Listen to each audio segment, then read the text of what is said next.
Hello everyone and welcome back to Hot Dogs FPL. We are going to be taking a look back at Game Week 33, getting ready for Game Week 34, and any transfers and discussions that have been held online about the next game week. Let's get into it. So we're going to start with my free hit team. It could have went better. It went all right. We finished with 82 points. We got Ronaldo's hat trick, thank God. There was a moment in time when I think I had Ronaldo and Madison or Kane and Sancho. Those were the two I was not discussion with, but like debating. And I'm very, very happy I decided to go with Ronaldo and Madison instead of Kane and Sancho because Sancho did absolutely nothing and Kane also did absolutely nothing. So it worked out pretty well. I mean, Madison also did nothing, but Ronaldo got a hat trick, so did much better. Fernandez was a very disappointing captain this week. In hindsight, I probably should have picked Ronaldo, but I was worried about that stupid Everton thing where he slapped the kid's phone out of his hand, and I thought he was going to be punished for that, but he ended up not being punished for it. So he definitely should have been my captain, but looking back on it, I mean, I feel like it was the best decision. Salah also going absolutely berserk on Manchester United. That was a crazy game. I'm very happy Tellez didn't play that game because he would have gotten 0 points anyways. And a yellow card, he could have actually gotten minus points, so which is very, very likely in that game considering how bad Manchester United were. They were so bad. I'm very happy I don't have to own any of their assets past this point. I think this is a perfect week to free hit if you wanted to have Manchester United assets. Maybe next week as well, but I just think their fixtures are even harder next week, so it was fun while it lasted. Thank you, Manchester United. You got me decent points and probably boosted me up a little bit in the ranks, but yeah, no more of you for the rest of the season. The other standout on this team was Saka and Shar. Saka did well in his game against Chelsea, actually, which was very nice to see for an FPL point of view. In the league, I'm a Tottenham fan, so I definitely didn't like seeing Arsenal somehow beat Chelsea. That was definitely not something I was expecting, but for FPL, that was cool. Saka got some extra points. I mean, his effective ownership was 100, so it literally didn't do anything for my team. It basically just kept me within the ranks. Shar also doing pretty decent. I mean, he didn't get any like returns, but he got a clean sheet, which was nice. Schmeichel also on a clean sheet in the Everton game until like the 95th minute when Richarlison scored, so that was very frustrating. But yeah, overall decent score. We got up to I believe it's 1200 now. We went up to 700 at one point, but with all the other games going on and all the other scores, we got pulled back down to 1,232, which is pretty decent, I'd say. But overall, could have been a good game week. But now I'm a little bit worried since I'm not gonna be free hitting anymore. It's gonna be only real transfers and my bench boost left in game week 36. Let's head over to LiveFPL. I have some insights that I want to share. Okay, so I brought you over to LiveFPL because first of all, I think it's interesting to see who your standouts are, who are the players that you really want to do well this week. Like, for example, for my team, we wanted Fernandez, Ronaldo, Gabriel, Schmeichel, and Tellez to go off. We only got one of them to go off, so that was a bit disappointing, but it is what it is. I think the really interesting parts from Live FPL is usually the team of threats around you. I guess they just didn't make that this week. I guess because I was on a free hit, it might have been too difficult to figure out. I'm not exactly sure why it's not there, but it is what it is. But the other one is main threat to your rank. I thought this was very interesting. Trent Alexander-Arnold was the highest and most effective points against me, which is a little bit disappointing. It's him and Cancelo. I mean, I have Trent in my actual team. I have Dubravka. I have Robertson. So have Kane. All these main threats are people I actually have in my regular team. So it's interesting to see them on here. And definitely something I'm going to be considering from now on is who is an effective ownership, potentially hurtful player. Do I think they're going to be a good player to bring in next week? And should I be concerned about people having them? That I've had trouble with this season is Saka because I don't have him in my team. I had Martinelli this whole time, and he obviously showed this week that he can score a penalty and did pretty well. But overall, I haven't been punished by him, even though his effective ownership against me has almost always been 100%. So he's someone I definitely should keep an eye out for and potentially bring in the future. But I haven't 100% decided if I want to do that or not. But he is somebody that I need to keep out for and make sure that if I do see him getting into form and playing really well and somebody that I should bring into my team, then I'm going to bring them in. Okay, now I want to discuss some Chelsea assets really quick. Okay, so this graphic was made by Fantasy Football Hub. It shows the players getting the most shots off target and on target. As we can see, Werner been very poor at getting them on target. Havertz very good at getting them on target. Same as Ziyech and Mount. The interesting one I see here is Alonso. I think that's actually a very interesting and key um, takeaway from this chart is Alonso and maybe James as well. but Alonso being the third most shots taken per 90. If he's playing every single game, which I think he's going to be because there's not, I don't know who else they're going to put at left wing back.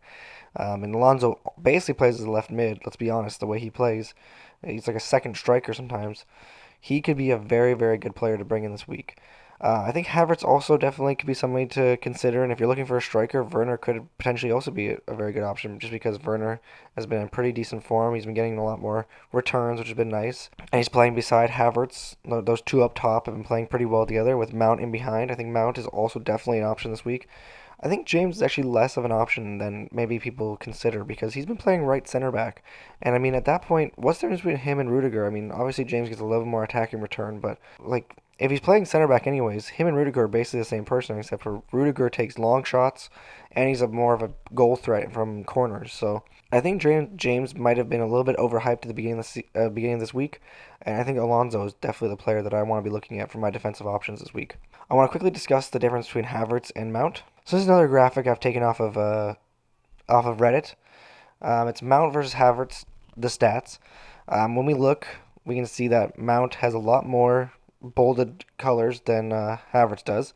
The main ones that I want to take a look at is expected goals, actual assists, expected goal involvement. Those are the ones I'm definitely care more about. So as we can see, Mount definitely been outperforming his expected goals. He's only been expected to score about 7 goals, and he scored about 10.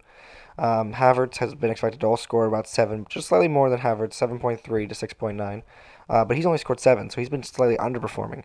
Whether that means that Havertz will bring his goals back to the mean, and that means Mount's goals potentially going to dry up, it's very possible. But I think they're both very elite finishers. I just think Mount has been in great form. And when we keep looking down, we see Mount has great stats. Goal attempts per 90, shots on target per 90. He's got 26 and 54 respectively. He's gotten 8 assists and 1 FPL assist, which I believe is just like a shot deflected or something like that. Havertz only has 2 assists and 1 FPL assist, so it really shows that Mount's going to be making a lot, creating chances. As we can see, created chances per 90, 41 to Havertz's 12. Now, I think that Havertz maybe is a more of a goal threat, but I think that this Chelsea team can really score from anywhere, not necessarily Havertz. And I think Mount is the one that's going to be supplying the goals. So Mount is on corners as well, which I think is also going to be huge for him. So his expected goal involvement is almost 4 more than Havertz, which I think is just going to be absolutely huge. So I think overall Mount is the better player this week. If you have the extra money, you could maybe debate going to Havertz, but I think personally that Mount is going to be the better player. He's got more starts, more minutes. He's going to play more games. He's getting involved more in goals. He's getting involved more in assisting. I just think that Mount overall is going to be the better player, and he's gotten all these set pieces as well. So yeah, we're gonna take a look at my transfer plans now. So I'm gonna be honest, I am a bit knee jerky, and I've already brought in my 2 players because I didn't want to get outpriced in the price rises. I'm happy I got Mount in because I think he just went up today actually, so that was a good pick up in my books. I think Mount is going to be a great player. I'm not sure who I'm going to captain here, honestly. I have 3 captaincy choices, and honestly, I'm very conflicted between all of them. Alonso, but I worry about him conceding, especially after watching that Arsenal game and watching how Chelsea's defense has just been very poor lately. Mount, because their attack has been looking very potent. And then Mohamed Salah against Everton at home in the Merseyside derby. I think, honestly, after seeing what Salah and Liverpool were able to do to Manchester United, I think I might have to go with Salah, honestly. I think Salah in one game could do more than Mount could do against 2 top 8 teams. But yeah, and I got a couple of benching headaches as well. So the first one I'm going to look at is my goalkeepers, Dubravka and Ramsdale. Now, Ramsdale plays Manchester United at home. Very tough fixture. Hard to see him doing well in that game. But the other problem is that Dubravka is playing Norwich as well. And I have Pookie. So realistically, I want one of them to do well and one of them to do poorly because that's the only way this is going to work. So do I play Ramsdale and hope that Newcastle's defense lets Pookie score? Do I play Dubravka and potentially bench Pookie and hope that Dubravka keeps his clean sheet and hope Pookie blanks? These are some questions I have to ask myself. The other one is definitely Weghorst versus Martinelli, in my opinion.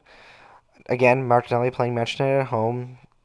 They're not a great defense. They're not. But do I see Martinelli starting? I don't know, especially after the way the Arsenal team played without him, they played really well. And Weghorst, he's going to start every single game for Burnley because they don't have another striker that can do what he does.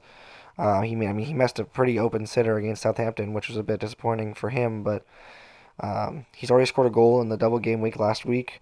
Maybe he's got some confidence back. Maybe he goes into Wolves, scores a couple goals. So those are the couple of bench headaches I have. And also Rudiger. I mean, it really depends what Tuchel says. If Tuchel says something really good and says he's going to play, then Weghorst going straight on the bench, Rudiger in. But if he's not playing against West Ham, do I really want to play Rudiger against Manchester United away? I just don't think that's a very smart move for me. I just don't think Rudiger is going to be that good against Manchester United away as a defensive option, the way Chelsea had been defending, with not enough attacking output. So currently, I think this is the way the team is going to stay, unless some breaking news comes in and we find out that Weghorst is injured or Kulusevski's injured or something crazy happens and I have to rip apart this whole team again and start from scratch. Quickly moving over to Fantasy Football Hub, when we look at the projected scores, Salah is almost just as much as Mount in the one game he's playing. Same with Alonso, actually. I'm surprised Alonso at almost 10 points predicted. Very surprising, honestly, but I hope that he can do it. I guess they noticed as well that he doesn't have anybody to really compete with on that side. The interesting one I found was Martinelli and Ramsdale. Like, is Ramsdale really good? They're expecting him 50% of the time to keep a clean sheet. I just don't think that's very likely. And Martinelli to play and also get an assist is basically what they're predicting. Like, I don't even think Martinelli's going to start, let alone get an assist. So, like, if he's not even starting, like, how is he getting an assist in that game? I just don't. I think those predictions are just way too high for what is actually expected. So, I'm playing this team from what it looks like. When we look at the predicted score, it's 74.9. Honestly, the fact that my free hit team got 82 points, if this team can get 75 points, I'll be very, very happy with that. Anyways, I hope this helped anybody that was considering some Chelsea assets, that was looking at what transfers I should make this week, what I'm doing this week. So please feel free to leave any comments about what I'm doing, what you guys are doing, and I can maybe help you out. And yeah, if you liked the video, please feel free to subscribe and like. With that, I hope everyone has a good week, and cheers, everyone.